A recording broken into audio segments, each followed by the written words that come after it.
Hello, everyone, and welcome back to Milsurp World, the podcast all about military surplus. I'm your host, Aaron.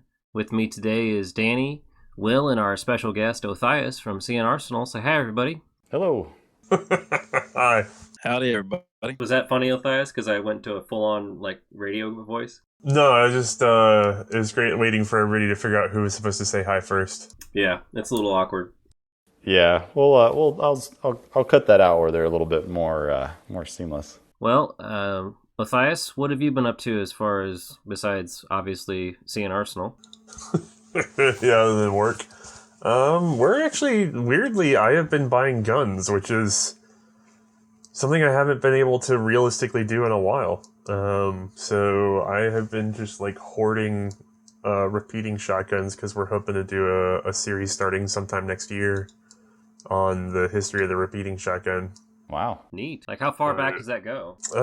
So it's tricky because you have things like the Colt 1855 percussion cap revolving shotgun, and then you have the Roper rotating shotgun with its own little steel casings and stuff like that, and it's still a percussion cap, but it's like a weird early metallic cartridge thing, and those are two very expensive, very weird guns, and I wonder how much I want to go into that level of detail versus what people expect when they think of a repeating shotgun, and going with, center fire, 12 gauge, the stuff that we're really used to, sort of the birth of the modern repeating shotgun. And so if you're looking at that, it's like the slide action shotgun was developed by Spencer along with a couple other gentlemen sometime around 1882 for the patent, and then they started selling them around 1884. And so, the Spencer pump action is definitely where we're starting for now, and I just can't decide if I want to go back any further than that. There's a gun that never really saw serial production that was designed by Gardner, so the same guy as the Gardner, not machine gun, but crankfire gun. And he designed a sort of pump forward break open-y linear pull shotgun that used a magazine tube, but as far as I know, there's only one or two prototypes that ever really emerged from that. Dang, that sounds complicated. Yeah, it's weird how little is written about it and how sort of spread out the knowledge is. It doesn't look like anybody's really tried to sort of combine, it's all in these vertical columns based on manufacturer instead of a complete history. Yeah, we've just talked about something similar with I guess a little bit with Monlicker and his designs, and how it's just kind of everybody just knows a couple of things, and then it just kind of just drops. Yeah, it's weird. A lot of stuff hasn't really been amalgamated. It's kind of how our show's able to exist, is because we have everybody does such specialty work, and here we're doing a wider spread.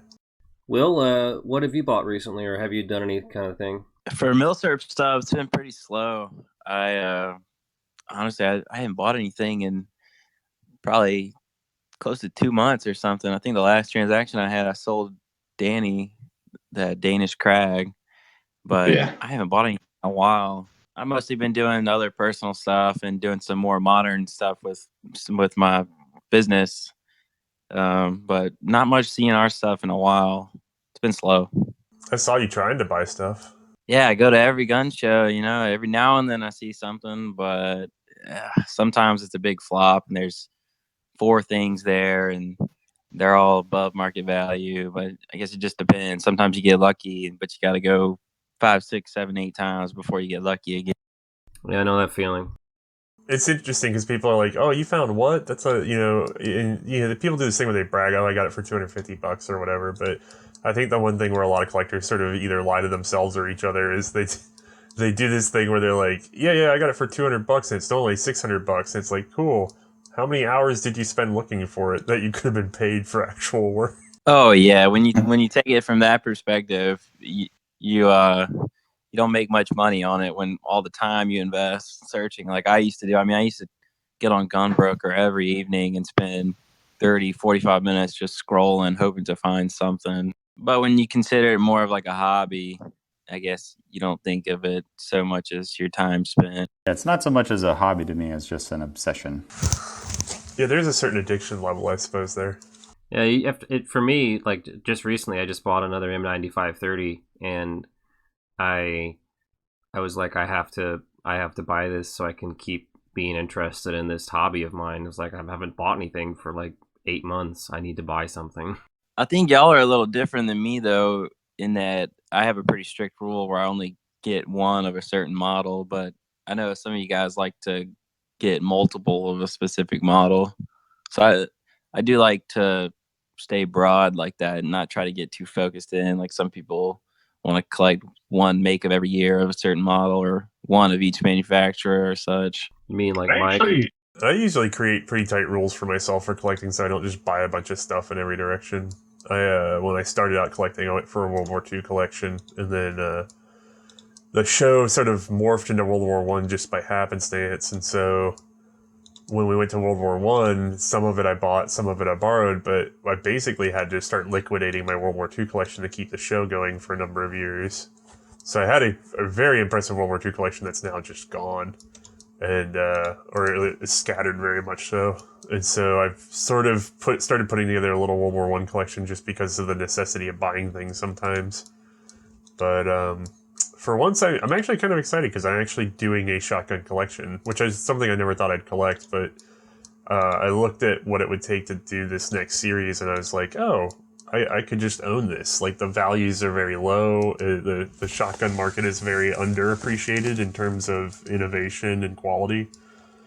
And so the shotgun market, weirdly, in the U.S. especially, became a discount market. Like, it was sort of a race to the bottom to get the cheapest shotguns made. And people really didn't worry about quality. Like, even what we think of as the nicer pump action shotguns today don't hold a candle to how they first came out, because they first came out being constructed a lot like rifles. And so it's this weird market where you can go buy, you can find like Remington Malt 10s and stuff for $200, and those are extremely well built guns. But people have problems with them because they don't understand little nuances of how the cartridge has changed over the years. And so they go, oh, this gun doesn't eject, and oh, this gun doesn't pattern right. And you're going, well, that's because it's not designed for, like a 3-inch shell with a plastic star crimp. It's just that adds so much extra length that the system doesn't operate correctly unless you go back to doing like 2.5, 2 3/4 with a roll crimp or something like that. Yeah, it's always. Yeah. Oh, sorry, Will. Go ahead. Oh, no, I was just saying, I think it's gonna be pretty interesting to see some of the shotgun series, just because I really only do rifles, and my knowledge of shotguns is next to nothing. I mean, I know a little bit about handguns, but shotguns is really down there. So it'll be pretty cool. I'm pretty excited for that. Yeah, I am too, just because I know so little. Like, I'm trying to build up the knowledge now, and I'm finding stuff that I just did not know on a fundamental level over and over and over again, which is good. Like, that scratches a pretty strong itch. Well, you kind of actually mentioned something with that, and we can kind of segue into the actual Q&A part of our episode today. And what got you started into Milsurps? I actually had never been a gun owner or really a gun shooter until I was out of college. And then a buddy of mine invited me out for a trip to some family property. And I actually, believe it or not, well, it's been a number of years, but I used to know how to ride horses. And so I went out because there's going to be some riding, and we had some friends that hadn't been. I was going to help coach them up a little bit and stuff like that. And so the pack sort of split at one point during the day, where a bunch of people kind of went to hang out with the horses, and the rest kind of went to go try shooting or whatever, because a lot of these people were not, shooters. And so I actually stayed back to help sort of coach people on the horses, but then it got dark, and I went to go see what they were doing with the rifles. And I was just sort of vaguely curious. We get out there, and it is the worst scenario you can imagine, because this is not the most professional group. It is a pair of Mosins, 9130 and an M38, and some surplus ammo. And I get out there, and I was like, hey, I wouldn't mind taking a shot. I've never shot before. And I got the worst coaching you could ever imagine, and I was handed a pair of Sony earbuds as hearing protection. Perfect. Yeah, so I again no experience, so I pulled the trigger on. And by the way, I had not had I was like the one idiot that hadn't been there when they started up, so I hadn't heard. I mean, I'd vaguely heard shots in the distance, but I had not been there to see what a Mosin would do. So I went in completely blind with a M38 carbine, and just was like, okay, cool. So I just pulled the trigger, and it was just the loudest, most intense sensation I was never expecting. You have that brief moment of this can't be what this was supposed to be like, because it was very intense to not have heard it from anybody else before doing it. Well, and then you said it was almost night too, so it must have been a. Oh no, it was. Oh yeah, the muzzle flare was amazing. Like, I mean, it was dusk. Like, I was basically shooting in the dark, and so it was the giant flashbang just went off in front of your face. Yeah, I would say that it was a given how little I was prepared for what was about to happen, it was sort of that same adrenaline level that, like, previously I had flipped a motorcycle, and you have that moment of sort of going through the air, and you're like, ooh, I better pick how I'm going to land, because things just sort of slow down. And so, like, I pull the trigger on this thing, and it just goes, boom, and it happens so fast, but at the same time, it's like I mean, think of it, you got so many earbuds in your friggin' ears. I mean, it was terrible and exciting, and immediately after firing the first shot, I was like, there is a better way to do this, and the people I am around are not doing it the right way. Like, I don't know why, but it just connected. I was like, oh, I'm not with experts. And so I just sort of held off from there. I got the one round off, and then I was just sort of like, I gotta do more reading and research. So of course, within the next 2 days, I was like, oh, here's where they failed a number of fundamental issues on shooting, and I started reading. There's a lot of resources out there. And then not even a week later, the same guy, his girlfriend who had been there, decided that she was horrified by the rifles and talked him into selling them. So I just bought the pair of them off him for like $100. So I actually have the first gun I ever shot. Like, I still own it. It's just a little M38 that sits on my wall. I do too. My first gun I ever shot was a Chilean 1895 Mauser. Oh, nice. Those are handsome. Yes, it's the first thing I've ever owned and the first thing I ever shot. I was at an auction actually across town here, like 3 blocks away from my house, and there was a bunch of people fighting over 22s, and this gun came up, and I was like, I'll throw a bid out there. Came in at it, got it for under $200. I think it was like $190 or something like that. And they're like, here, you can have it. It's an antique. We don't care. This was like 2010, 11-ish. So this was like... Right. Like, the state didn't give a crap, but the local auctioneers certainly didn't care. So it was just a matter of like, yeah, whatever, take it. That's awesome. That's pretty cool. Most people don't start with shooting C&R stuff. I feel like that's I guess most people I've always heard of would get started with something modern, like a Glock or a... Yeah, like a 22 or a handgun or something sensible in any way, shape, or form.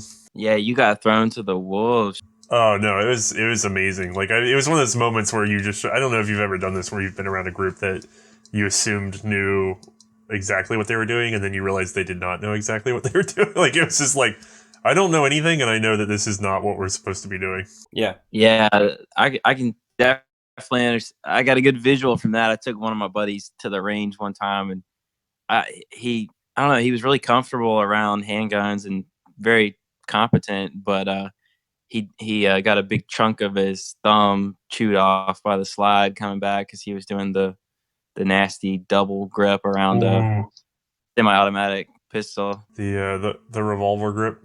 Yeah, oh yeah, coming right back at him. Took the corner of his thumb between his index finger and his thumb.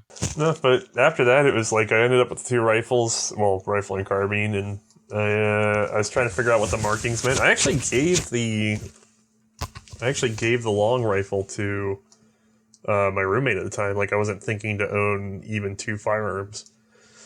And then the carbine, I just sort of kept and got curious about the markings and started trying to read. And I realized what I was reading didn't make a lot of sense. Because this is probably, oh, good Lord, it's probably like 2006, 2005. And, you know, especially with Russian stuff, more so than even the other stuff back then, there was just nothing to read. Like, I ordered the little books. The little books didn't really tell me a lot. They read more like a Sears catalog. And so I got more and more frustrated with how actual little information there was. And so I just started reading and taking notes and getting deeper into the books and the research. And as I was taking those notes, I would talk to people and then they would say, well, wait, how'd you find that out? So I was sharing my notes, and then I started taking photos to go with my notes, and then people liked the photos, and it just sort of spiraled from there. Oh man, see, what you should have done is gone on the C&Rsenal website and read the articles about all their rifles. Oh, that stuff's gone now. It's over on the surplus website now.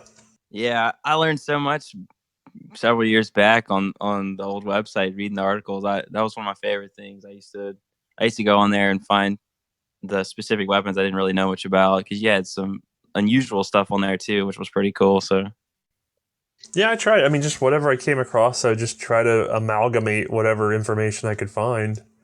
It's sort of my favorite thing is just gathering. I mean, the real research happens from other guys. Like, I hate to take credit for any of their work, and I feel like, you know, we list the books and sources and stuff, but I know I don't know what I'm supposed to say or how much is public yet, but there's a group that's looking to do some publishing, and I'm hoping that will do a lot to find a way to get some money to the researchers and authors that really are behind this stuff. And so whenever I get the green light on that, I'm going to be promoting the hell out of it, because I very much want to think. I think that's the big failure right now, is that, you know, our show's gaining some good attention. Don't get me wrong, we're not like 1 million subscribers or anything, but, you know, Ian's got some pretty good numbers, and I'm starting to get up there, and I realized that the real heroes just maybe sell like 200 copies, and it's just like, I would really like to drive some traffic to those people.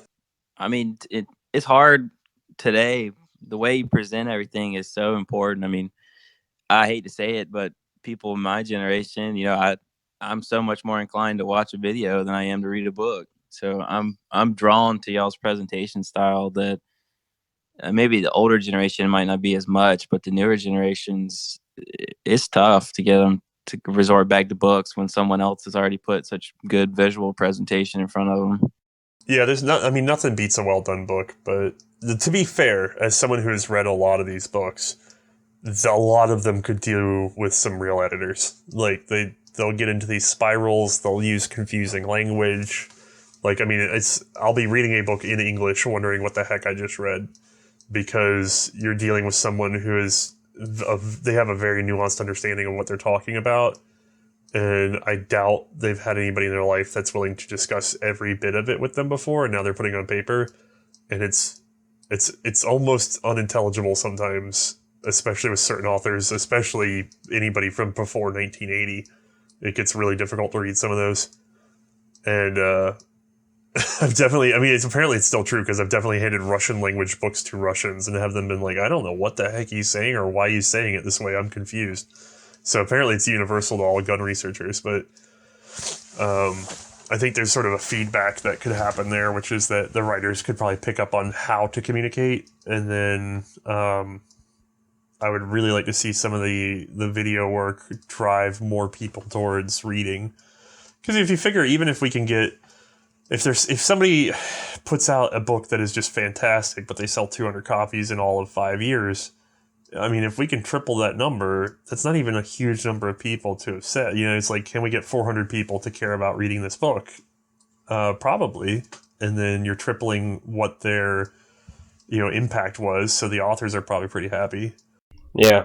No, I understand. We have in our Facebook group that we manage, one of the co-authors of Siamese weapons group, Mausers and other Siamese weapons books, and like, there's like 3 of us that want him to print more copies, and he's like, well, I don't own the copyright to the book. This is another author, and he doesn't want to spend the money to print it after the first print run, because we barely sold the first print run out. Yep. My hope is to take because we've learned a lot by doing the t-shirts and stuff. I would like to, again, I don't know what I'm allowed to say yet, but there's someone who's looking at doing this sort of stuff, and I would like to push in a direction of sort of pre-funding. Because you see gun boards do this. The authors will put together the books, and they'll take a bunch of pre-orders on the gun boards. And so I think if you came up with a electronic system that goes ahead and withdraws the cash and holds it, I mean, it's just essentially an Indiegogo, but specific to a publishing company. I think you can get a lot of utility out of that, because then I can go and tell my audience, and Ian can go tell his audience and things like that. Hey, this book is coming out. It's going to be this run. These don't often get second runs, so set your pennies aside. In the next 6 months, make sure you put in an order. And I feel like we'll get a lot more of them out there with a lot less headache for the author.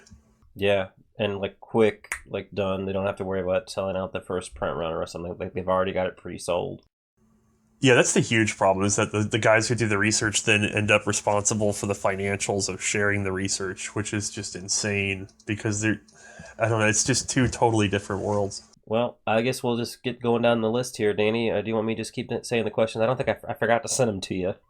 Yeah, I don't have the new list, but you can just keep going down them if you want. Danny, could you just please read the questions that you don't have in front of you? I mean, there's just all the questions that I've ever wanted to ask you, but... Something that we probably can't record. I will say, I connected to your Discord, and the first thing that greeted me was a bunch of close-ups of May, so that was good. Yeah.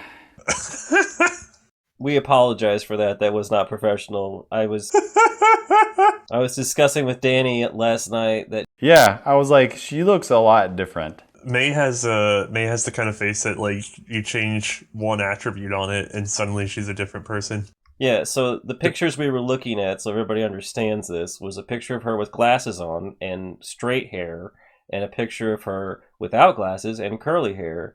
And Danny made a good point. It's like they almost look like they're sisters. Like they're related, but they don't look like the same person anymore. The interesting thing is Susie, who also works for us, is like a curly-haired girl with glasses and like, somewhat similar facial features. So they get mistaken for being related all the time, or for each other. Like I'll be out with Susie and they'll see me, and then they'll see curly-headed woman, and they just immediately assume it's May, and you're like, no, that's Susie. All right, so some of these questions are a little bit more like, I guess, fluff, or I guess not fluff, but like more fun than others. But like this first one's kind of fun. Why did you start wearing your hat? If I'm being honest, so here's the thing about. I have an interesting background when it comes to C&Rsenal. This could explain a lot. A, I overthink things. B, I actually do have I have a weird background because I have like a business and entrepreneurship degree. I have a work history in information technology. And then as a child, I was deeply involved into video editing and things like that. So it's silly, but like in elementary school, like 5th grade, I was doing like a live closed circuit broadcast with the school. Our school was an advanced math and science school. And so they had a 5th grader run news program. And I mean, it was adorable.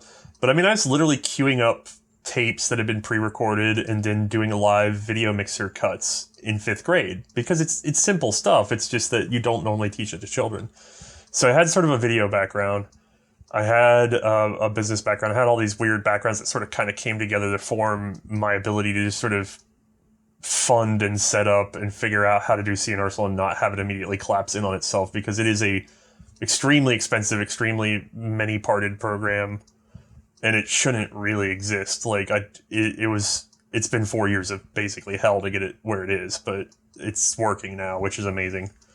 But when I started C&Rsenal, I did a number of things. So first of all, I don't think anybody's surprised that Othais isn't necessarily my birth name. And I've gotten a million questions about why and where it comes from. And the honest truth is there was nothing else that queued in on SEO. So if you got confused by typing C&Rsenal, if you type Othais, it comes back to C&Rsenal. So like it's a unique consonant and vowel phrase that resembles a name that then had a totally original like SEO hit. And so, yeah, there's a lot of thoughts like that go into the early show. And so, I just forgot where I was going with the main point. What was the strike of yours was going to go back? Yeah, the hat. The hat's the same thing. So the hat was, I had the hat, and I realized if I don't cover my hair in some way, I will have to, if we have to reshoot any indoor footage, I will have to make sure that my haircuts look similar if we get stuck in the open. So like if I get caught with an editing problem and I have to go back and reshoot it, I can get my beard close enough that nobody will notice, but I don't think I can keep my hair because my hair grows fast. So literally I threw on the hat because it was just an easier internal consistent thing. I just have to put on the same hat and the same outfit, keep the beard roughly the same, and nobody will notice if it's been 4 or 5 days between shots. Oh, Well, that's easy. Yeah, I mean, it was just me thinking ahead of me, like, I don't want to get stuck with consistency issues. yeah. Well, how did you pick that hat? Was it just a hat that you happen to have around, or? Yeah, I literally just had that hat around. Like, it was vaguely, it was like one of my preferred hats. So now I have to, it was one of like 3. Like, I ended up, whenever we started the show, a couple weeks in, I went, I better go buy some more of this hat. But it was also my favorite hat to wear around. And there were 3 of that original hat, and then 2 more in a lighter gray. And there's literally 1 left because I just kept losing them at restaurants and stuff because I'm an idiot. So there's one that just stays in the studio and it never leaves. And then I actually wear a vaguely similar hat when I go out and do other stuff. So A little glass case for it. no, it just sits on top of a giant empty pickle jar full of receipts. Didn't at one point a red hat make an appearance? Yeah, so I wore a red hat and everybody freaked out. That was great. That was the same episode that I made the joke about the War of Northern Aggression, which everybody was really offended by. Oh, I loved it, man. Oh, Yeah. It's so funny. But the number of fights that broke out over that stuff, and then I was a secret Nazi or something, and I was just like, oh my god. And then the red hat was supposed to be that I was voting for Donald Trump, and then also I apparently hate people of color or something. It's just like the lengths to which people extrapolate from Wow. just wearing a red hat. And I was like, I just thought it was nice because I was just happy because basically I kind of look around on eBay every once in a while to see if any more of these older style hats come up from that company, and I found a red one, and I went, oh, neat, and I just ordered it on eBay, and I was just happy to have a red one, but God knows I can't wear that on air anymore.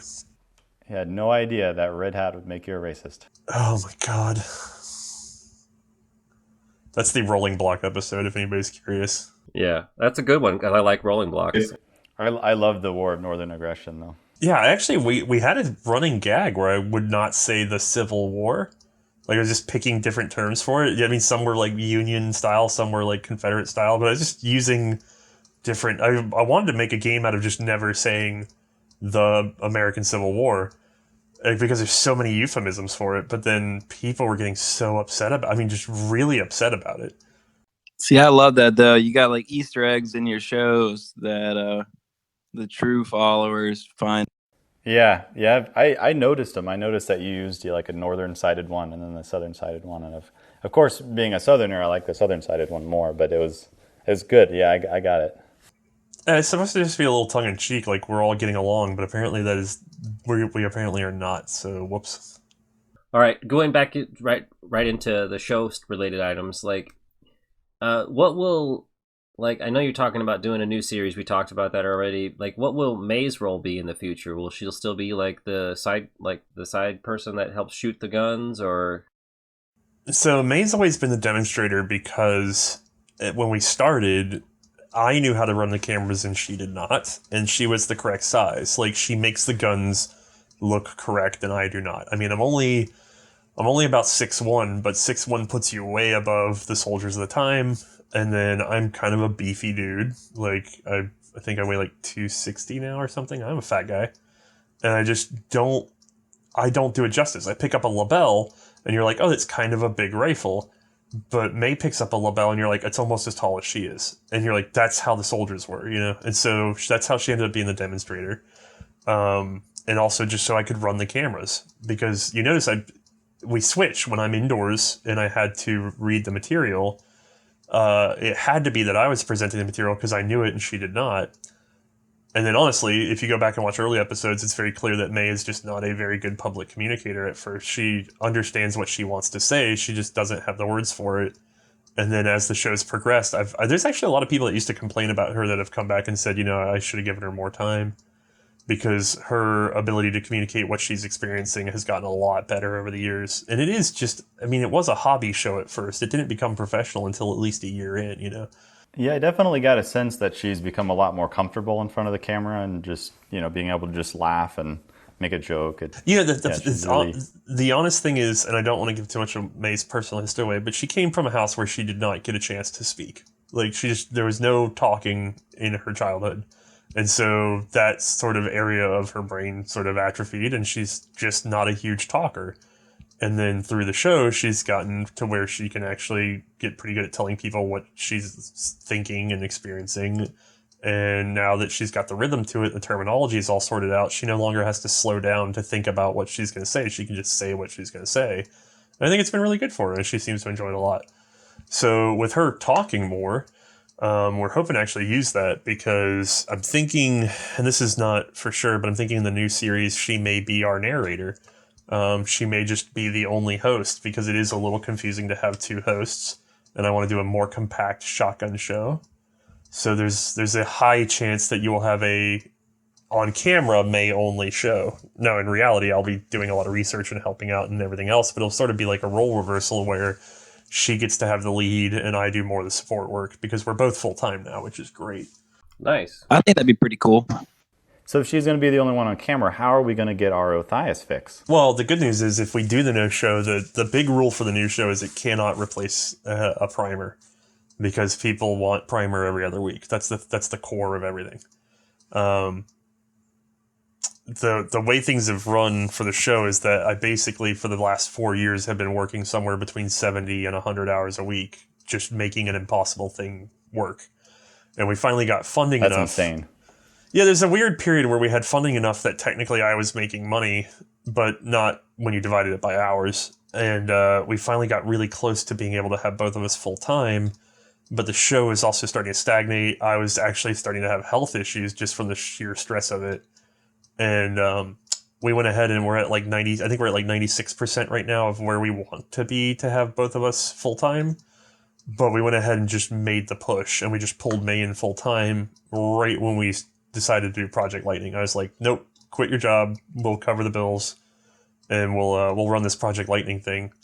And we kind of thought it'd be a moneymaker, but it was not. So that was a little disappointing, but we did not overexert ourselves, so we'll be all right. It's just now we're being a little cautious, and we're hoping the next couple months will sort of level out to 100% of funding, and that will be okay. So we're kind of in a weird spot right now. We're at another transition point where, if you think about it, to have two people full-time basically doubles the cost of the show's overhead. Not really, but I'd say about 30% increase of cost for show. But I managed to work 60 hours a week for the past couple of weeks, which has just been, to me, that's a vacation. Like, it's insane to have that much free time now. So what I'm hoping to do is she and I are leveling off on duties. It's moving a lot faster, because if it takes me 80 hours to do it in a week, it'll take the two of us combined maybe 60, 65 hours to do it, because you no longer have that exhaustion factor that's slowing everything down. So we'll see. I'm hoping. That's cool. So it's not going to be that the Shotgun series replaces primaries. It's in addition to. Yes, and the Shotgun series is not a guarantee yet. We're still trying to fish some stuff out. There's a couple rare pieces that we need to make sure are in hand before we can proceed, because the hope for the Shotgun series is to go chronologically, which we've never been able to do before. Ooh, that'll be cool. Are you thinking about going through World War II shotguns? Oh, no, you're doing commercial only. Well, it's not. I mean, we're going to do commercial shotguns, but then I'm trying to figure out how to deal with this. But there aren't any really dedicated military shotguns. There are always commercial shotguns that were converted to a military purpose. So I think it's kind of hard to resist when we get to like the 1897. Why wouldn't I go ahead and pull out the 1897 trench gun that we already have and show it? And the same with the Model 10. And so there may be some of that. So like when we get to the Stevens 520-30, maybe we'll try to get a hold of a 520-30 trench. I don't know, because the problem is, once you establish a pattern, the audience expects it. So if I show one trench gun, then every time we run into a gun that was modified into a trench gun configuration, we will have to show it, or they will not be happy. Yeah, and it starts getting tougher and tougher. Yeah, there's some cool stuff, though. All right, next, how did you meet Mark, and how did Anvil come about as a series? So I met Mark through David, who is our range master. So David's actually, I mean, he is my best friend. We met, oh, good Lord. I think I met him through a professor through a college here. And then he and I just hit it off, and we've been hanging out. Like we shoot and ride motorcycles and eat, midnight. Like, cause I'm always up late doing work, and he works like third shift once in a while for his job. So, he and I would have like midnight lunch and stuff. But he ended up buying a piece of property that became our current filming range. So we film on his property, and then he knew Mark because he had spun up an SOT and an FFL, and then Mark had come in under his FFL and all this other stuff. So that's how I got introduced to Mark, was through him. And when we started working with Mark, I realized, Mark was starting his business. So he'd done machine work and other things for a while, and he had been involved in a number of, I want to say failed businesses, but that sounds so harsh. But he just ended up in these partnerships that end up being gutted one way or the other. And so I talked to him about the show, and he was actually not so sure of it at first because he had been sort of, taken advantage of before for his work. And I was like, from the beginning, I was like, no, we're going to brand this on you so that people can see what you do, and then you will either earn or lose a reputation based on your ability. And he's like, okay, that sounds good to me. So we just started filming Mark, and people seem to really enjoy it. Yeah, I really enjoy it, man. Mark is a national treasure. He really is. Yeah, he's a man with an amazing memory for just the worst things that you can say with your mouth. I was gonna say, Mark is like he's a like really interesting character, but it's also really amazing that he has such a high level of like technical knowledge with firearms and machining and everything. But also he's very good on camera, and he's hilarious. I crack up all the time watching his videos. Like he's a hoot. Yeah, he has a great presence. And then the one thing that I've really enjoyed most about Mark, it's kind of a weird compliment, but some of the earlier anvils, his methodology has already changed, because he had come over to gunsmithing. Essentially, gunsmithing was more of a hobby thing to him that he was working on in addition to these other skills he had. He was applying skills back to gunsmithing. So he would learn about metallurgy, he would learn about springs, he would learn about whatever, and he could bring it all back to gunsmithing. But the thing is, he was never like what you would think of as a dedicated toolmaker or machinist. And we get a lot of people that comment on his show, and some of them are polite about it and some of them are very harsh about it. But they say, if you did this, it would be better. If you do that, it would be better. I can't believe you XYZ. And the truth is that whenever you're trying to get something done in metal and wood, there's going to be there's so many methods. You're only going to know so many of them. You're only going to have so much access. The important thing is to take your time and not damage something in the process of doing another operation. But the funny thing about Mark is he might not be the perfect machinist or the perfect this or the perfect that. He gets it done. He gets it done in an economical way. That's the other big one, is that people don't understand that he doesn't have the time. The money people are willing to pay does not equal the time it takes to do some of the things that they have suggested. So some people say, well, why don't you do it this way or that way? And it's like, well, that becomes like a $5,000 project. And this is a person who wanted to spend, $1,100. So you have to have these compromises. And people don't like that when they see historical weapons and things. But at some level, you run into, is it going to just turn into a rusty piece of junk, or are we going to do 7 out of 10 things to keep it together, And he has to make those compromises. And I think for the people who understand the machinery and things like that, when they watch the show, they start to see where the compromises are being made. And some of the best commenters we have are ones that say, for about 20 more minutes effort, you can do this and you get, this much back. And he's really started enjoying those comments, because he's not the sort of egotistical person who will not take that advice. He's actually taken a number of people's comments and run with them and come up with new methods. And he really enjoys that. That's really cool. Yeah, I think Mark's one of my favorite parts of the show too. I actually a while back got a quote from him. I had a Type 30 Arasaka that had a wrist crack that I didn't really care about, but I thought it would be so cool just to have Mark fix it. And like, I was going to pay him, just essentially to meet him and say, hey, Mark, fix my gun. Yeah, he's gotten a lot of that. And the interesting thing is, think about it from Mark's perspective. So he's a man who was trying to start a business. He had limited hours in a day, and he has to do this experimental show thing. It takes like hours to film, 20 minutes of that show. And so there's all this setup. You got to film it all. Everybody's in there. People are watching, which is not always fun. I mean, how many garage projects would you like the entire world to watch you do? And his payout it took almost a year for him to really catch on. And then all of a sudden his business starts moving. And so now he's starting to see the payout. But the interesting thing is now he's flooded. Like he has more jobs than he has time, which is good. But then now he's stuck in this position where he has to raise his rates, which is also good for him. But then there's that element of you lose the everyman appeal. So now there's actually people that are getting kind of irritated at his pricing. But the truth is there's only one of him. Like you can't really get him to. So I think Mark's next phase is actually to try to get a hold of some interns and some people that want to stay in the gunsmithing field and sort of spin them up. Like I think he's going to have to start looking at being an authority with a number of people under him. It's going to be the only way it really works. That's really cool that you were able to help facilitate that essentially. Yeah, it's kind of funny. I mean, Mark will laugh because he'll tell you that there's better gunsmiths than him out there.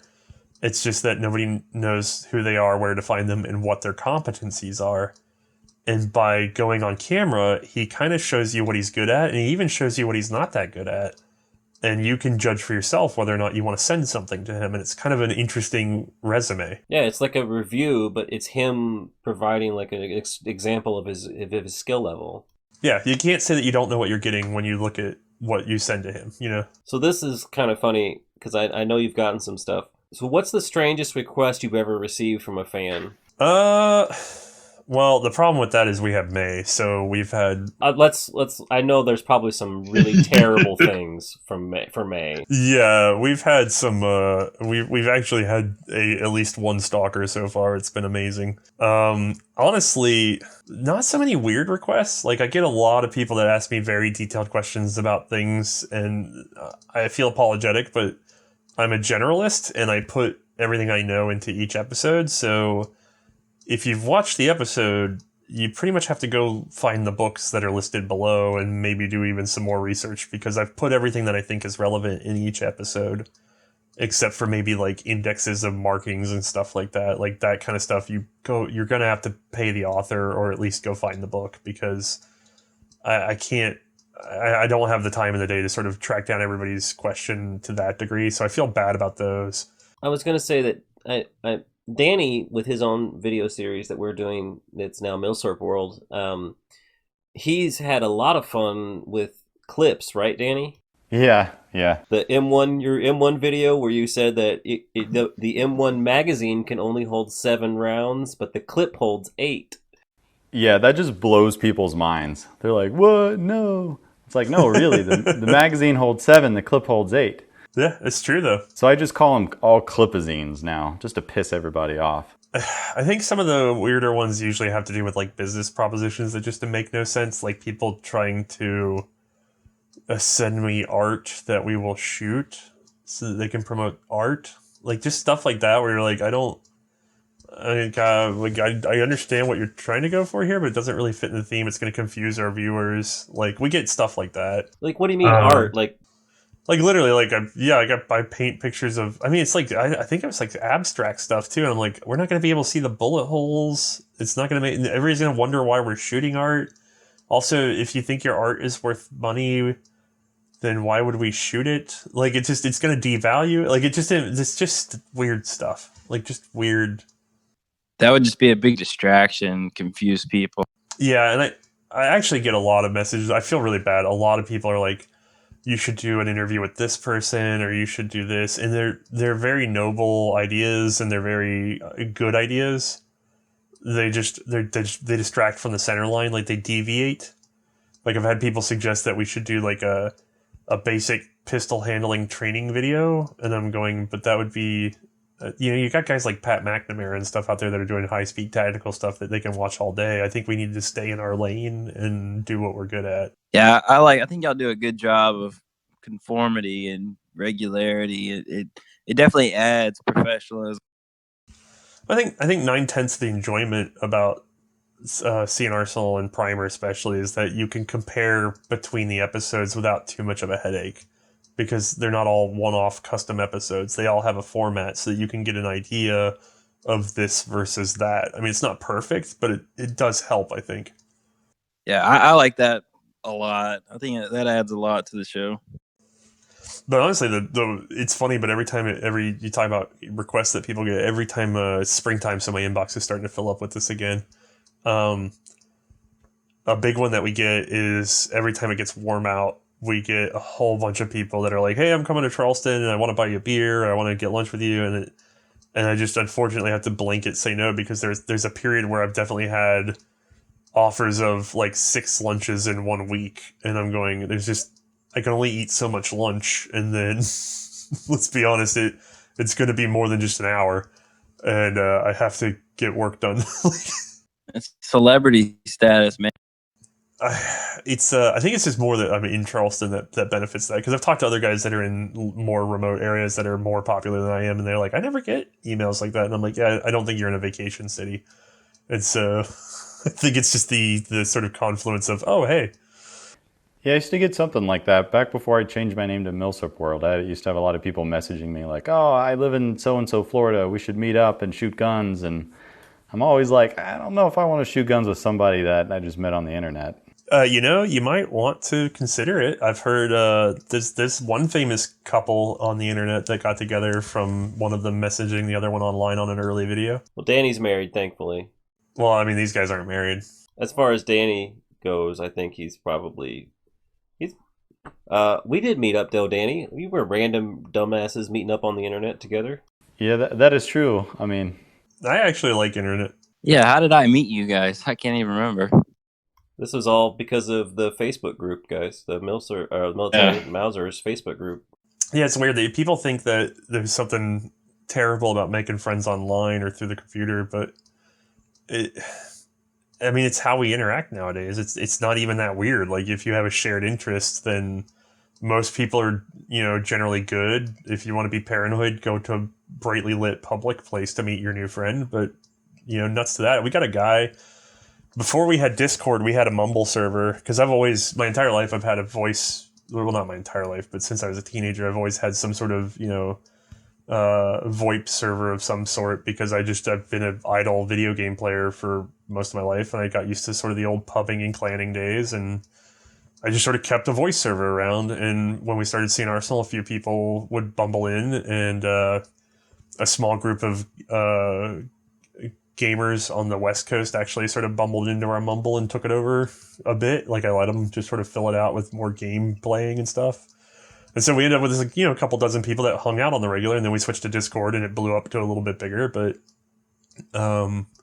we've had a guy that I've just been in contact with for probably from episode 20 or something, just some dude in Australia who's become a good friend of ours. We talk about everything, and he's going to be coming to the U.S. this year. He's coming and hanging out for a big party I'm having, where we're going to pull some triggers and stuff. Like, great guy, good friend. And you met Mike, too. You got a couple of guns from him for your videos. Yeah, all sorts of stuff. Like, I would urge people to not be so paranoid about, when you share an interest, especially in something like gun ownership. Generally, the guys that are collecting and interested in license for this stuff, all the sort of people that get deep into it, they're some of the best behaved, nicest people out there. So why not, But to Danny's point, though, he did live in Florida. Yeah, I didn't want to be another Florida man. Oh, brother, I was born in Central Florida. I'm a Florida man. Oh, how far down? There's a little city that back in the 80s, you either owned horses or you were a coke mule. I wonder if you can guess which one it is. Oh, okay. Yeah, I know what that is just barely in Florida, man. Any further south than that, and it's not really Florida anymore. What are you talking about? It's right in the middle. No, I think he's referring to something else. No, it's South Florida. There's that line right south of that town you're talking about, and it's. Oh man. That's why I was a bunch of gun guy. Not. I had a bunch of panhandle relatives too. Oh boy. I lived right next to Tallahassee, so I was right in the armpit. All right, well, just moving on to the next question. What is the most surprising bit of information you've uncovered from your research? Like, what was the most thing that shocked you the most? That is not out there yet, actually.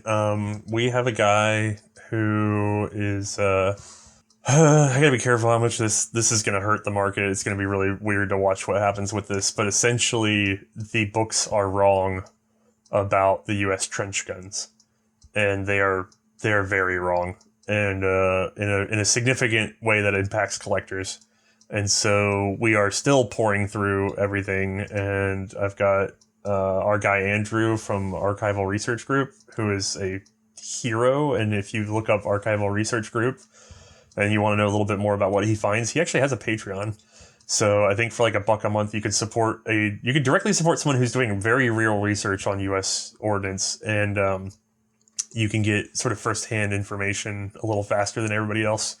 Actually, a lot faster than anybody else. But he's been doing some digging, and he has unearthed quite an interesting story out of the trench gun pattern. And then he's also talking over to Cody Firearms Museum now to get all the numbers lined up. So that's part of what's going to go into our trench gun episode. But yeah, that's going to be probably the biggest turnaround on expectation versus reality, I think. Wow. Okay. I know you don't want to give away too much, but like, wow, it sounds like it's going to be a big shock. Yeah, there's a lot of interesting stuff. There's things that you think were amazing that are actually kind of okay. There's things that were supposed to be terrible, like everything that the Shoshaw didn't work, and then the Shoshaw's work. Ian's Shoshaw, which is actually still at my place right now because I'm getting ready to film a Shoshaw episode. Ian had done all this research about, they think that if they had just cut the barrels this way and done this and done that, they would have run perfectly. But the problem with the U.S. Shoshaws is that they didn't do that, so therefore they ran terribly and blah, blah, blah. So he gets one in, it has none of the modifications to it. He goes, okay, this thing's going to run like crap. And then what I'm going to do is I'm going to get Mark to make me a new barrel that has all these improvements to it, and then it's going to run great. That was a big plan that we had. So he gets in his terrible U.S. Shoshaw, and he sticks steel case wolf ammo in it, and it runs like a clock, and it's never jammed once. So there went that plan. I need to just get Mark to make me a new Shoshaw from scratch. He might be able to at this point. He's got we're trying to take care of one for another friend of ours that it was a terrible rewat job. And then the person that had it for a number of years said, I just got to do ABC. And then it just sat and sat and sat. And then Mark got a hold of it thinking ABC. And when he actually looked at it, he's like, oh no. So he's basically milling a receiver for a Shoshaw. But the way the law is set up, that's not considered to be the receiver of a Shoshaw. So it's kind of like the AR thing. And so he's doing a lot of work on a Shoshaw right now. So what's the registered part on the Shoshaw? I don't know enough about them to... I believe it's just the exterior skin of the dang thing where the serial numbers are, but I mean that's just a steel skin. I mean it's just a sleeve. The load bearing part of the Shoshaw is internal because it's that long recoil system. So it's interesting, but the part that's actually carrying the bolt and allowing the locking surfaces and everything and is attached to the barrel, that's all internal. And so that's not the serialized part, to my understanding. Also, like, Mark is pretty subtle. He uses some funny names for things. I think at one point he called the Shoshaw like the Choo Choo.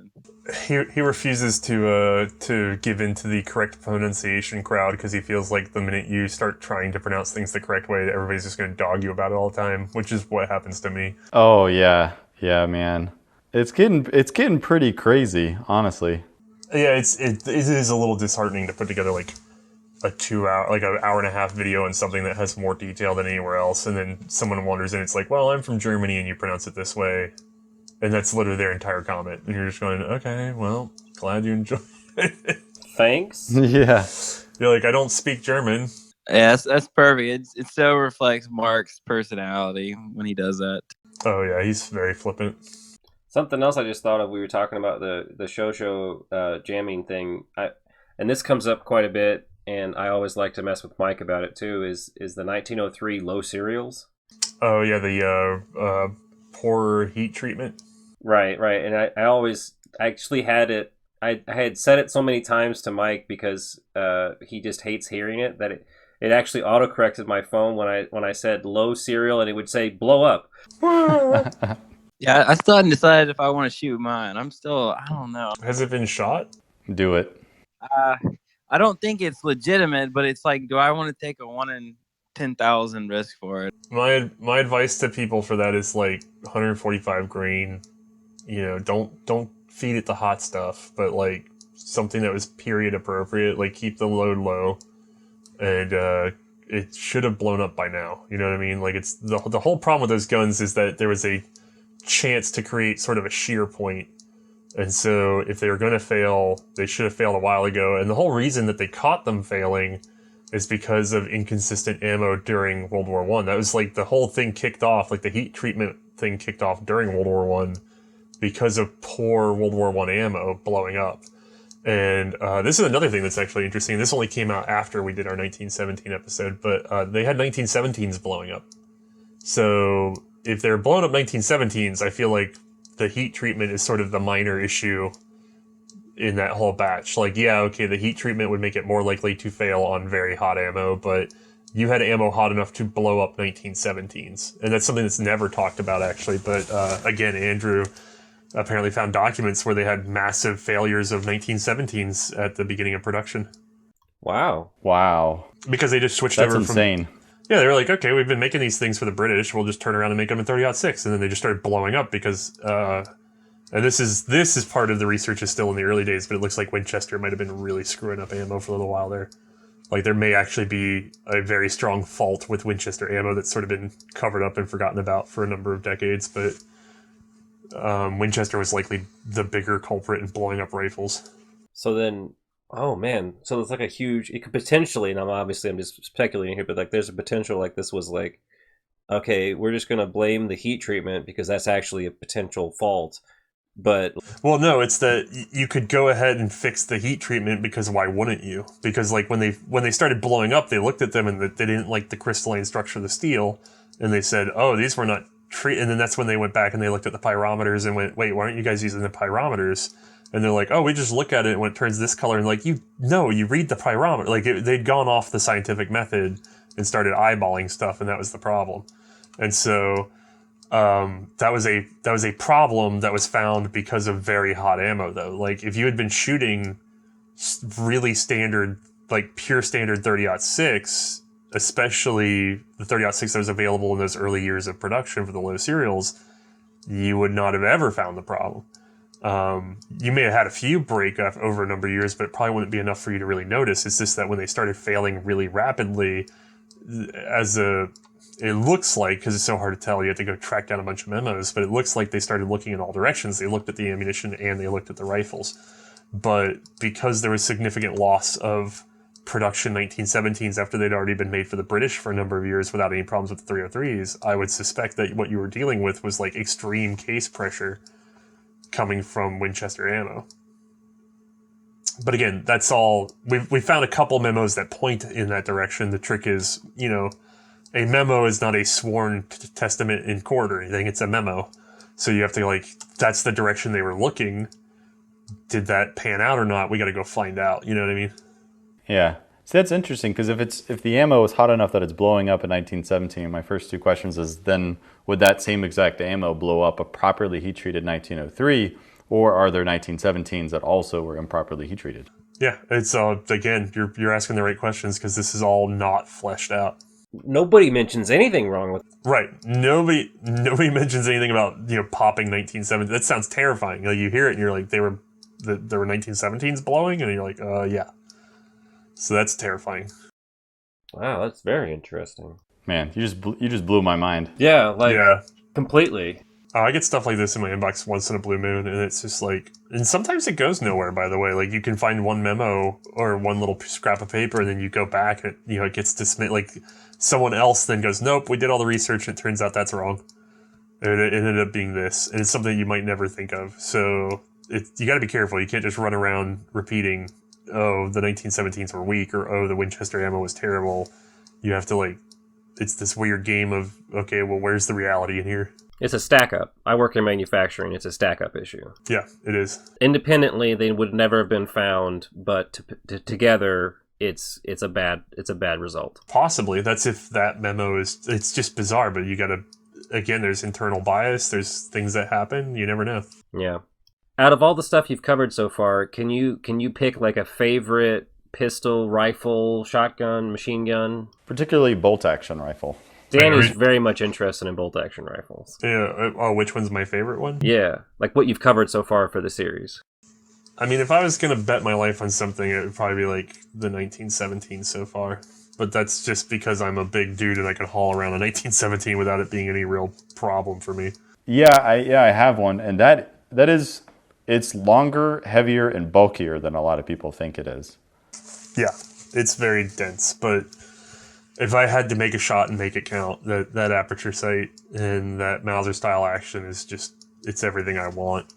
I have a lot of love for the Artisakas beyond that, but like, to be honest, if you gave me like an Artisaka with a 7mm cartridge and a rear aperture sight, I'd be happy, but that's not a thing that exists. So you have to work within the framework of what's there, and so that goes back to like the 1917 or maybe like a P14. Honestly, P14 might be better because then I get the 303 cartridge. Yeah. Oh, straight bolt or curve bolt?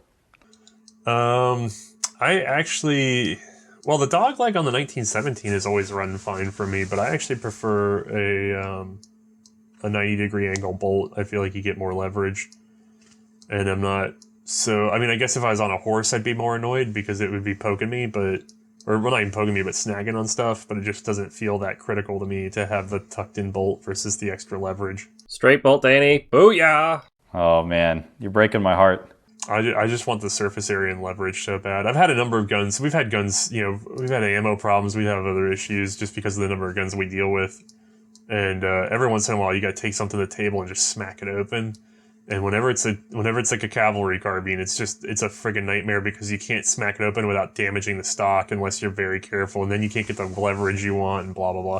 If it's a 90-degree bolt, you just whack it and it comes right open. It's big hands, Danny. That's what it is. You gotta have big hands. Danny and I discussed this before. You guys. And it's because Danny's first rifle, or first Milsurp, I should say, was a K98K. And mine was an M95 Chilean, as we talked about. So straight bolt, curve bolt. So it's Danny's preference because that's what he first had. You think so? Wait, why is it your preference? Well, I don't think it's just my preference. I think it's like mostly everybody in the world's preference, because like almost all modern bolt actions have turn down bolt handles, and then eventually, like all nations, especially past like the 20s, all the new rifles being put out all had. Oh yeah, but there's a reason for that. Well, two reasons for that. Wait, are we talking about World War One or post? Because World War One has a very specific problem. Oh, well, no, we kind of. I just mean bolt actions in general. Oh, turn down becomes acceptable. Like, so the two advantages of turn down are compactness and then the ability to deposit your finger closer to the trigger, and those are both good things. The advantages to the straight bolt is leverage, and the thing is, you need the leverage in World War One because the ammunition was just so shit. And so when you get into the 20s and 30s, you end up with more mobile mechanized warfare. So turn down is better for fitting people into trucks and getting around on horseback or whatever. And then you also put the finger close to the trigger. That's also good. And you don't need to beat the crap out of the bolt as often because the ammo is much more consistent even in wartime. Like, World War II ammo is way better than World War I ammo. We had this exact same discussion too, and that's something that I've brought up before, where people judge a rifle like the Ross. Like we talked about your episode of the Ross, where people judged a rifle for being an incompetent design. And I'm like, no, it's not a great design, but it wasn't just the rifle. You have to look at the ammunition. The rifle is only 50% of the equation. You know, you have to look at the other half, which is the important part. You need to make sure you have good ammo. Otherwise, it's just a useless piece of wood and metal. Yeah, that's the revolver versus semi-automatic thing.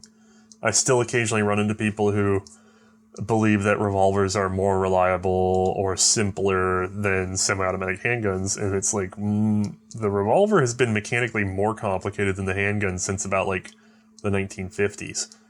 Like, the days of complicated handguns are gone. They're actually very simple things now. They do require the sort of chemical ignition process of the ammunition to function, but that process is so good and reliable nowadays that you're much more likely to have a problem with like you're more likely to have something crowd the revolver in some way to throw off timing or to jam. Like you're more likely to have a physical jam of an external cylinder than you are to have an ammunition failure here in the year 2019.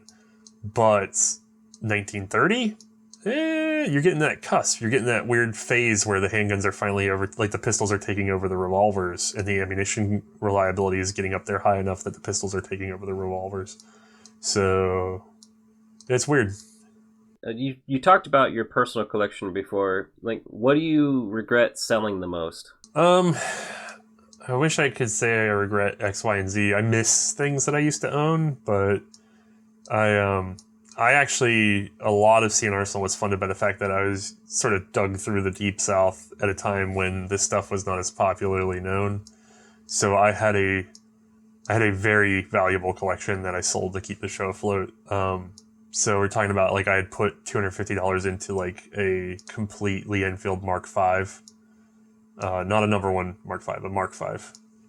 And I'd put, like, $400 into an all-matching G29O. And just stuff like that, like just the really weird stuff. And so there's a lot of these guns that I'd put, a couple $100 into and sold for over $1,000 here and there to keep the show floating.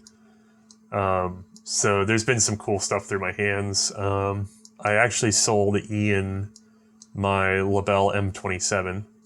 Oh, I was wondering where it went. I was gonna try to figure out how to ask you. Yeah, he picked that up from me. We were at a low point, and he had asked about it, and I was just like, all right, I'll sell it to you. Will's. Oh, man, didn't you at one point have an Ethiopian Mauser? Yes, I gave that away, actually. Man, that's cool. But I gave it to somebody who had the other Ethiopian Mauser so that they would have the match set. And also, he's someone who's deeply helped the show, so I've received way more help out of him than I could ever pay back. So That's really cool. I put that in his hands.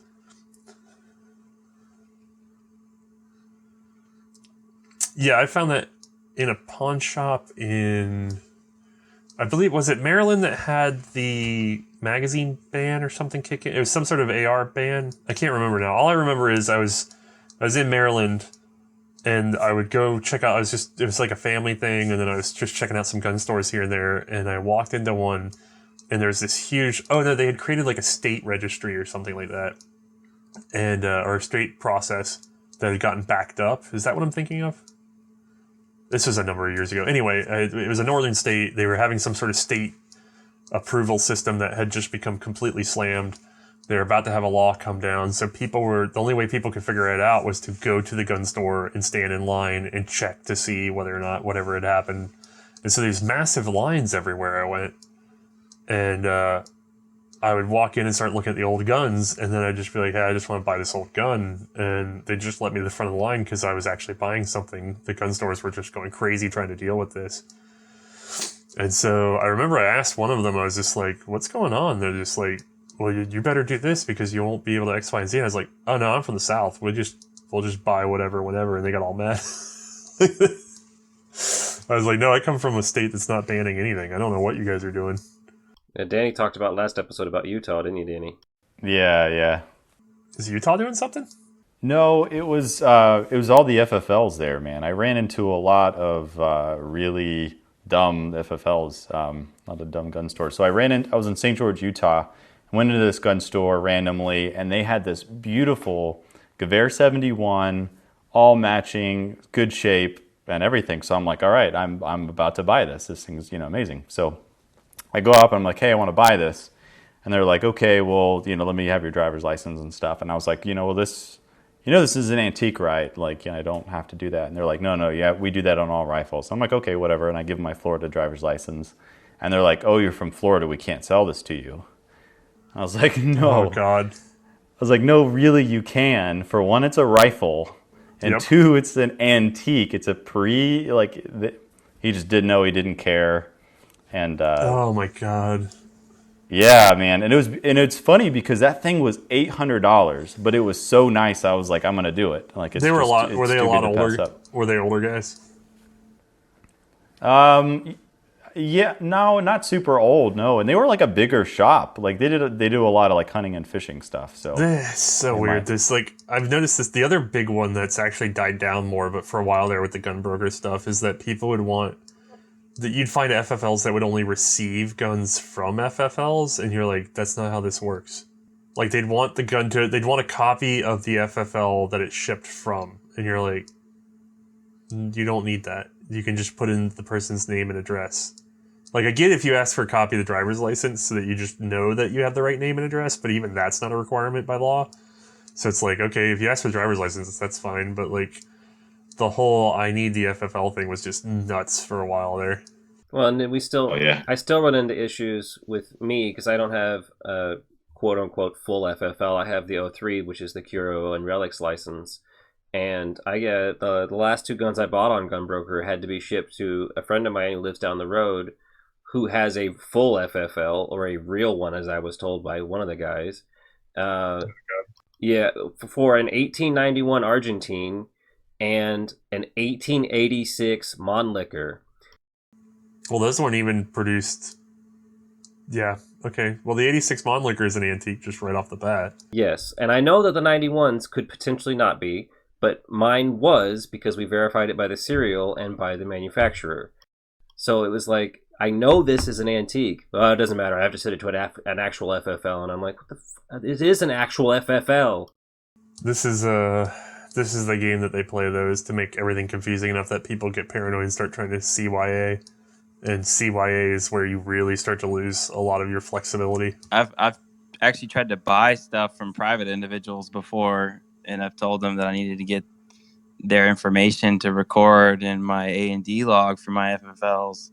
And one dude at one point, he just said, "There's no way I'm going to give you anything about me, blah, blah, blah." And I was like, okay, well, I can't move forward. That's South Carolina. Yeah, I was like, really? I mean, I don't know. It just seems weird. Just log it as a previous existing piece that you owned.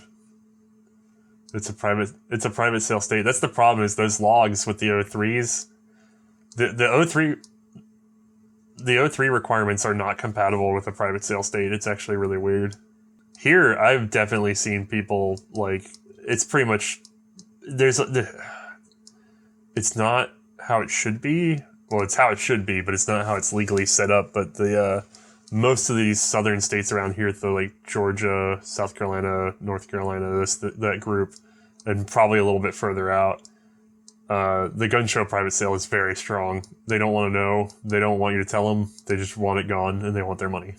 But I've had the same thing Aaron was talking about before, about people not accepting my O3, and I laugh and I say, okay, well, here's my O1. They're like, oh, okay. I don't know. I gave up my O3 just because of a number of combined issues. The duty to record, like you were saying, whenever you had a private sale, and there's just like, there's nothing to put in on who it's from because they don't want to tell you who they are, and you're like, they're not legally required to. You're not here. So that is kind of a pain. The O3, honestly, since it delivers to my house, my mail carriers are just, I don't know what happened, but everyone that tries to deliver to my house is an insane person. I actually had a UPS man drop off he dropped off a rifle, and it was signed on delivery, and it was done through the O3. It was done everything. He just left it on my porch. So I get this weird voicemail, and I'm like, what is this? So I listen to it. It's a UPS guy going, hey, man, you had a big old package, and it said sign for it, but you weren't there, so I left it on your porch because I didn't want you to miss it. I just forged it. And I called him back, and I was like, that's a firearm. Go get it, you moron. Dang, that's crazy. Yeah, I usually just get them held for pickup. Oh, yeah, I bought an 1895 short rifle. And, it was an antique, so it could just get delivered straight to my house. And it got just dropped off on on the front steps to my house. And, I live in like a neighborhood with like houses and stuff all around. And the box was open, and like you could just look in and see that it was a rifle. So there's just this box that's open, and you could see it was a rifle and was like dumped there. And I know that the post office, it was shipped through the post office. And I know that they like could just look in and see that, and they still like just dropped it and left it like on my front steps. And I wasn't home. Like I got home and I saw the box. It's like, oh, and it was the weird thing. The rifle was not wrapped. It was just thrown in the box. And I talked to the guy I bought it from. He was like, no, I wrapped it up. Oh, that's I don't know. terrifying. Yeah, I have no idea. So at some point it was taken out and unwrapped and then thrown back in and dumped on my in front of my house. I made a deal with the owner at Carolina Rod and Gun that you see in our credits, and I just go over there and get stuff. I send everything there and just pick it up. I had a similar situation with Danny with Classic. I bought a long time ago, like 3 or 4 years ago, I bought an M57, which is the Yugoslavian Tokarev, and I used my 03 because this was an actual verified one that you could ship for an 03, and so it came to my door, and it showed up, and I was sitting in this room right here where I'm talking to you guys, which is right next to my front door, and I get a notification on my phone that says your package was delivered, and I was like, well, that's a handgun. They're required to make a sign for an adult for that. And I go and it goes, it was signed, and I was like, what the fuck? So I walk outside, and actually my wife tells me it's out there because I didn't even know it was out there. And she goes, what's this box doing on this porch, on our porch? I go out there and they have a stamp on it that says Classic Firearms all over the big sticker all over the thing. And it's just like, what the fuck? Like, you seriously, it could not have been like, this is a gun. Oh, no, was it? I think Bloke on the Range sent me a PM the other day where he had something delivered to his place, and they literally just, the box was completely covered in AK-47. He's just like, awesome, thanks, guys. Yeah, I really don't think you're supposed to do that. I think the box is supposed to be not in any way identifiable. Oh, meanwhile, look at any Remington shipping box. Yeah. I guess maybe you can't say it's a gun. It's just from the company that is a well-known gun company, a gun-selling company. To be fair, they probably assumed it was an airsoft AK-47 or something, but it's just so funny. Well, yeah, there's actually kind of interesting loopholes. You're talking about the 03 log and stuff. I've heard of people before who had bad books and they hadn't kept up with it like they were supposed to. And if you actually cancel your license and then reapply for another one, everything that was on that old license is washed with an 03 because you don't have to give your records to ATF like you do with the 01, 07, and everything else. So it's like if you had bad books, you could just stop it and then just start over and you're good to go because it would be pre-licensed at that point.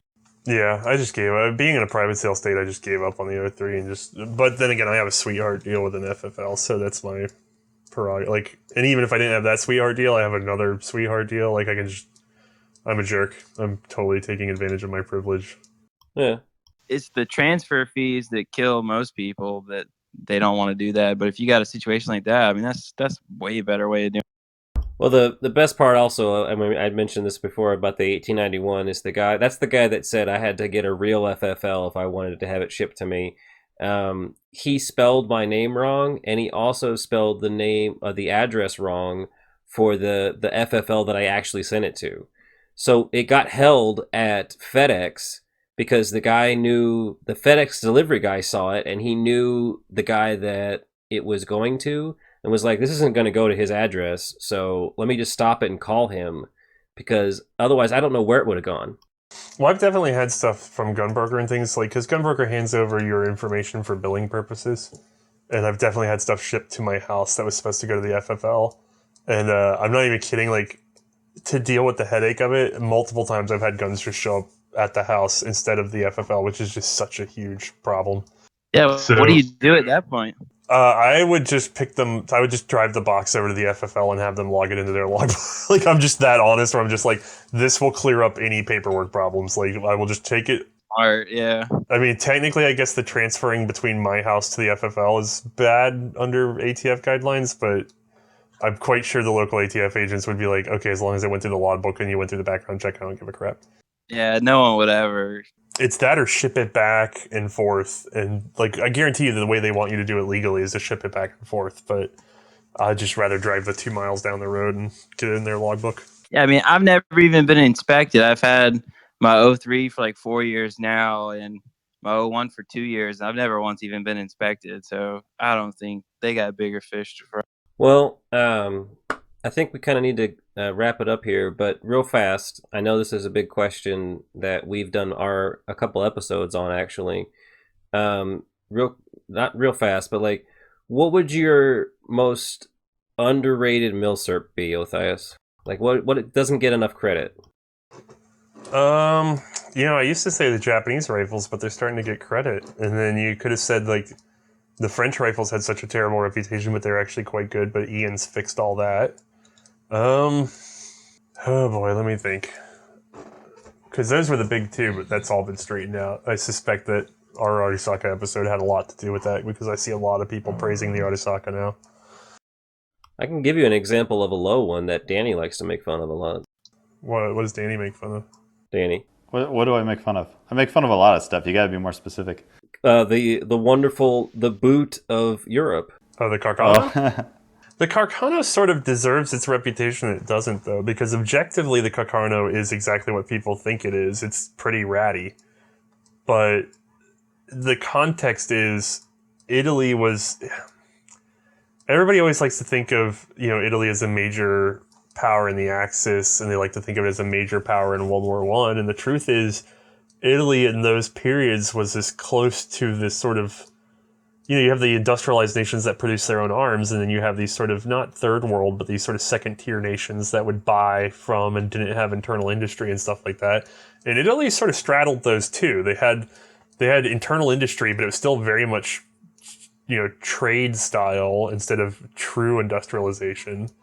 And it had a lot of limiting factors to it. Like, domestic production in Italy really did not get nearly as high as the other powers in World War I, and by World War II, they were really outclassed. And so the Carcano is interesting because it is a rifle that fits very well in its nation. Like, a Carcano is accurate, a Carcano functions, it works with the ammunition that it was given. It's honestly not a bad gun, it's just that it was being produced by a nation that could not realistically produce something much better without it being a huge problem to produce it at scale. And so, I mean, you don't hear a lot about super big shortages of Carcanos for Italy. Like, they did a lot of work to kind of keep as many as possible, and they came up a little bit short at the beginning of a couple wars, but they quickly boosted production and got it under control. Like, it wasn't like, Greece, where they adopted the Mannlicher Schönauer, which is an amazing rifle, but they had no ability to purchase or produce them during wartime. So I think the problem with the Carcano is people don't understand the context. It's like, it's a gun that's very well suited to who adopted it. Well, my personal opinion, and we've all given ours, I don't know if you've listened to that episode with Othais, but Danny's, what was yours, Danny? Oh, my underrated was the 1895 Mauser. Oh, yeah, the like a good 7mm small bore Mauser, or small diameter Mauser. And then Will, were you in that episode? Yeah, my favorite underrated or underrated, yeah. I went out weird. I said the 1871-94 Dividus Dodo. Oh, that's right. Actually a good one would be like the Spanish Mausers, so like the 16 carbines and stuff like that. They're really, really low priced in the market, but they shoot a great cartridge. They're very reliable. Like, they're kind of like, because even the modern hunting or something. Every time. Yeah, even the Yugoslavian Mausers have come up in value. Like, people are starting to get like $400 for Yugoslavian Mausers, aren't they? But like the Spanish ones just aren't getting it. And it's like, I would much rather have the Spanish carbine and 7mm than I would a Yugo and 8. Danny and I have mentioned that the Turkish and Spanish Mausers are still the value Mausers right now. Yeah, it's true. Yeah, Well, those 1916s are really hit or miss. I bought a couple of those when J&G and what was that the big importer that went out of business, and so like a bazillion 1916s went on the market. Damco. Yeah. So I drove to J&G in Prescott, and I bought a couple of those 1916s. And most of the problems with them are like stock rot, right? Yeah, I mean a lot of stock rot, just pitting everywhere, rust buckets, man. Yeah, just real bad. But that comes down to condition. But I still think even like a really clean Spanish Mauser does not get a lot of attention. I was gonna say, yeah, like the M43s and stuff like that they're pretty solid Mausers. Just nobody, I don't know. Maybe it's just being from a neutral country, like not in the war. They don't get. Yeah, but everybody loves the Swedes. Yeah, that's true. Like that would have been my underrated, but I think a lot of people do appreciate the Swedes. I'm a big Swedes fan. Swedes are beloved now. Well, So my underrated, which I didn't mention in the original podcast, would have been an M95. M95 Mauser? No, the M95 Mannlicher. Straight full? Yes. Those are interesting. The problem with those is that they do not come in a common cartridge, so there's almost no way that they'll ever be appreciated because you'll have to hand load. I understand, but I do really appreciate in your episode that you mentioned that a lot of the bad reputation comes from the Bulgarian exports, which didn't give a crap about, keeping them smooth or whatever. You lose a lot of the stuff whenever you went through Bulgaria. Oh yeah, I have a matching original. Actually, it's an 1890 carbine, and that thing is so smooth. Right, my 1886, which is matching, except for the stock, is smooth as silk. And I'm like, well, if that's what this was like, scaling it up obviously into the newer design, but like it's still like this shouldn't be like this. And that my 1895 Mannlicher is just so sticky, and also occasionally it slam fires. Well, that's the big issue with those guns is that there's just too much surface area inside of them that's interacting. Like there's a lot of engaging surfaces in there, which is what the K31 gets around. The K31 has a very low surface engagement. All right, so this was the controversial side of our episode too. What was your most overrated Milsurp? Like what ones like gets way too much credit? The shotguns. So all the trench shotguns. Oh yeah, everybody thinks that they're amazing whatevers, and then when you look at the numbers, they don't perform. Like again, we got a whole episode that we're gonna work up, but it's gonna be a big one. I'm gonna get a lot of angry letters. I guarantee you, I'm gonna have an inbox full of arguments. But you can shoot grenades out of the sky. Yeah, that whole friggin' oh god. Will, it wasn't that you shot them out of the sky. You shot them back, and they fell back into the enemy's trench. Exactly. Collateral damage. Like a cartoon. Yeah, you would deflect them and then win the day. I guarantee there must have been a movie or comic book or something that we don't know of that started that. Danny, what was your overrated? The 1911 clones. Wait, 1911's overrated? So I was gonna do all 1911s, like the M1911. Wait, what's the revised it? Wait, Danny, backed up. That was the handgun episode. This is the rifle one I'm talking about. Oh, but I'm talking about context though too, because it depends on the era. By the time you get into like World War II, the 1911's falling behind. But World War I, I'd say it was fairly advanced. We did get to that. That's pretty much what I said. Yeah, we did agree to that. It's like it got to the point where it should have been replaced, and then it just. Okay. I remember my overrated rifle. Oh, you mean 1980? What was your overrated, Danny? No, he just remembered it. He's not going to tell us. Oh yeah. See, what made you think I was going to tell you? No, the infield, the lee-enfield. Oh, that's right. Then we went. Oh, easily. And then that's right. Then we got so many angry people about that. No, I would agree with that wholeheartedly. Yeah, I made a list of good stuff like the locking lugs, rear locking lugs. Well, sort of. So the problem that people don't want to believe about the lee-enfield is that it cannot be chambered in a rimless cartridge. Like look at the Indian ones that are in like 308 or whatever, and how quickly they wear out of headspace and how many of them are in terrible shape. That gun is actually a fairly, on the scale of how much pressure it can take and for how long, sustained, multi-thousand rounds, the lee-enfield will walk out of headspace faster than other guns, except for the fact that it has a rimmed cartridge, which makes it extremely easy to headspace. And it's also very, 303 is a fairly forgiving cartridge. So, it works. It's balanced. It's balanced to its cartridge, but the problem is everybody acts like it's the ultimate system, and you're like, you could not... You notice that they didn't export the lee-enfield in 1,000,000 calibers. It's just in 303, because it's balanced to what it is. If you tried doing that, you would have had massive problems. Whereas like a Mauser system, you can chamber it in anything, because it has a really wide availability of cartridges that it can handle with very minor adjustments. There's even rimmed Mausers. Yeah, like Siamese. Yes. So it's like you could do whatever with a Mauser cartridge. Yeah, I get a lot of comments. So I made a video that was a compilation of Ian McCollum, shooting in forgotten weapons and all the jams. Have you seen that? Yeah, you guys linked me that one a while back. I laughed my butt off. Yeah.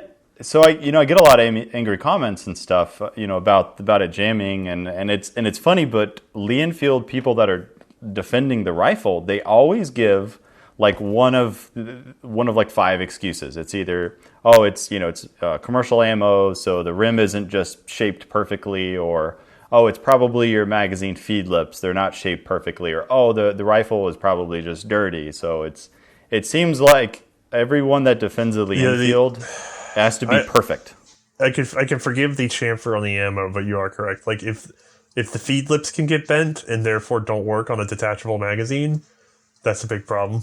Like if it gets dirty and it doesn't feed right, that's a big problem. Like it's just rimmed ammo is a pain in the ass to feed from a magazine. It just is.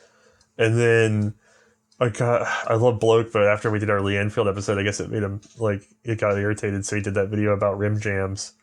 And the problem is, if you watch our video, there was one of the lee-enfields did not jam. It was the one that was the most up to date and therefore had what's known as a Mark V magazine, because the magazines had their own evolution outside of the guns. So it's not, there's a mark for the magazine that's independent of the mark for the lee-enfield. So by the time you get to World War I, you're on magazine Mark V. There had been 4 previous lee-enfield magazines.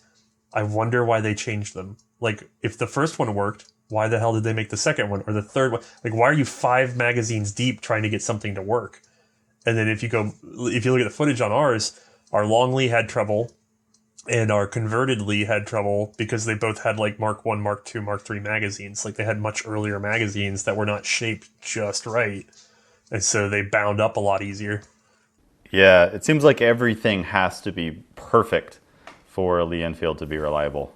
And then there's other problems like they have terrible accuracy by comparison inherently, but the British managed to fix it because by shortening the barrel and adding the little dampener that they added and getting everything just right, they got them to start behaving. They got to be fairly accurate guns.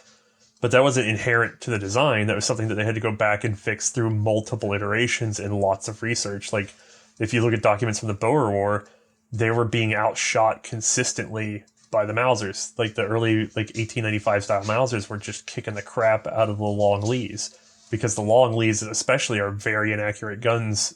And I don't mean like you can't hit something at 300 yards, but we're talking about the Velt at 1,000-yard shots. They're trying to use them like little sniper rifles, and it wasn't working, but the guys with the 1895s were able to pop shots from that distance. So they were not the most inherently accurate guns. They don't have stepped barrels. They don't have heavy barrels. They don't have a floated barrel. They don't have a barrel jacket. They don't have anything. They're just a pencil barrel set into wood. Of course they're going to throw shots. Of course they're going to walk out of zero. That's the physics of the situation. The long Lee is much worse than the short magazine lee-enfield. The short magazine lee-enfield is much better than the long Lee. Well, and Danny and I had this discussion too, well, when we were doing the episode, was that like the pattern 13 existed because of the horrendous issues you spoke of with the Boer War. And so the pattern 13 came about, and then, to use your saying, war were declared, and that just went out the window, because you're not going to retool your entire army in a new cartridge and a new firearm in the middle of a war. So that's just not going to happen. So you see a pattern 14 will come up, which is basically the same thing but retooled for 303, and then you see it just disappear because they're not. After World War I, nobody wanted to fix anything because it's like, well, we're not gonna say this is a terrible rifle because we just used it, and then also like there's no money, so there's like, what are we gonna do? There's no want or need to. Hold on, my dogs are going nuts. That's kind of crazy that they were going to replace it, but then just because World War I happened, they didn't replace it. Just like the fact that they didn't go, okay, the war interrupted us, now we're going to go back to replacing the lee-enfield with the P13. Don't forget there were also some other things that changed in that period. So before World War I, they realized that they were having problems with the short magazine lee-enfields in terms of long-range accurate fire. They had become obsessed with long-range accurate fire because of the lessons learned down in Africa. And so they go to the P13 program, and that looks like the direction they're going to go. This very fast, crazy fast small bore cartridge, Mauser style action, rear aperture sight, very long, heavy gun. I mean, it's a very heavy barrel. It's bedded properly. I mean, the the P-13 especially was supposed to be a long-range weapon. And so they're going in that direction, and then World War I kicks off, and next thing you know, they're fighting much closer than they thought. The emphasis is much more on tactics and artillery. The machine gun becomes preeminent over the rifleman. And so this culture of perfect rifle marksmanry gives way to, combined arms, machine gun, blah, blah, blah, blah, blah. So they lose that marksman dedication coming out of the war. There's a worldwide economic depression, so there's not really a lot of interest in tooling up new production. So actually the obsession becomes to try to get a rear aperture sight onto the short magazine lee-enfield. And so that's why you end up with the Mark V, but they could never find a reliable, inexpensive conversion process to add an aperture sight that would hold 0 to the back end of a Mark III. They just couldn't do it without it either being way too expensive or complicated. And so that ultimately gets dropped, and they just sort of coast out with the Mark IIIs until World War II. And it's very telling that they're already engaged in World War II, and they decide to change the rifle. So that tells you that they were still having some difficulties with it. That's the part that like surprises the hell out of me, because I go and look and it's like, where did the number 4 Mark I, right? Yeah. When did that come in? And I'm like, 41? And then they really started to come in 42? I'm like, what? After Dunkirk, yeah. Seriously? Like 3 years into the war, you're going, we need to change our main battle rifle? Are you serious? Yeah, no, they did it they switched horses midstream. Now, part of that is because the way they designed the number 4, they could manufacture it faster. So that helped. They were simpler cuts, simpler milling operations and things. But they also went ahead and did things like bulk up the receiver, add a clip bridge as an inherent feature instead of something they weld on. I mean, think about it that way. The Mark IIIs all have their clip bridges just sort of tacked on after the fact. That's how dated of a design it was. And then the integrated rear sight with the aperture, that's what they were after this whole time, which is what they really wanted, because that gave them much better, much easier training, much higher hit probability. And then they went ahead and bull barreled those things. I mean, they put heavy barrels on those to get rid of the accuracy issues that they were having. And so you don't make those decisions if your previous gun was this amazing, perfect, divine, whatever. Whereas a lot of countries were still running guns that they had from World War I just fine, because those guns are incrementally better than the short magazine lee-enfield. I understand that people like that the bolt drops you by the trigger. I understand that they like how fast you can cycle the gun. Those are all things that work very well under ideal conditions. But when you look at, if you take a macro view of an army at war, and your gun holds 3 less MOA, then those are 3 shots that go wild per soldier, per thousand. It starts to add up. And so that's why they wanted to tighten up on those numbers. It's not like, people think of it as an individual personal thing. And it's like, no, it's not that, there's no 2 bolt actions that are that wildly different from that era that you couldn't use one almost as well as the other to a man with proper training. Like, all of them can convincingly be used with a little extra training to be about the same per man. It's this sort of macro statistics game that you have to start playing as to what rifle is better, and that tells you how closely they are all related. They're all bolt action 5 to 10 shot with reasonably comparable powers of cartridges. So, we're talking about a nuanced game. It's, for some reason, with the lee-enfield, people start to ignore the nuance. Yeah, and I will say this too, that your series has actually gave me an appreciation of the Mosin more so than I ever had before, and the fact that you can't just look at it in an individual's perspective. You have to look at it from the country's perspective and what they were going through. And it was just like, that rifle being what it is, it is what it is. And just like you said about the Carcano, it's like that's what they were going to be able to make. They're not going to be able to make something better. Well, the weird thing about the Mosin is they could have gone a lot simpler. It's actually fairly complicated in there, but they had already learned to make it. Like, in the process of doing the trials, they were like, well, we got kind of good at making this, and our staff's not the brightest, so if we try to tell them to make something different, we have to restart this whole process, and we're already like 5 years behind everybody else, so let's just go ahead and make this. Like, it was one of those things where it's like, we could either start all over again, or we could just go ahead and make the thing we're already making. And somebody went, screw it, because a lot of it was just trying to get through red tape. and restarting the process just sounded like hell, and it would have hurt a lot of people's reputations. And so they're like, nope, it works. And I mean, it works, but they could have done better. The problem is Russia was not a super industrial, super inventive, super meritocracy. It was it was the Tsar. It was all about sort of prestige and opinion, and that really came into play with that gun. And then actually we're in a couple of weeks, we're going to have the Nagant 1895 episode coming out. I've already filmed it, but it's the exact same thing. The Nagant 1895 is a bizarre, not very great revolver, unless you understand what they were going for, which is that the Russians' ideas of what they wanted for a revolver is, we want a single action revolver. It must be 7.65 diameter. So we want to get as much power out of that as we can. I'm sorry, we want 7.65. We want it to be a 7-shot, and we want it to be single action only. And if you understand those three things, the 1895 is not insane, because how else are you going to get as much power as possible out of 7.65 with a 7-shot cylinder and not have it be titanically large? So you can't do like a bottleneck or anything. So you gotta have this little tiny cartridge, but somehow get the speed up high enough to pierce a horse's skull.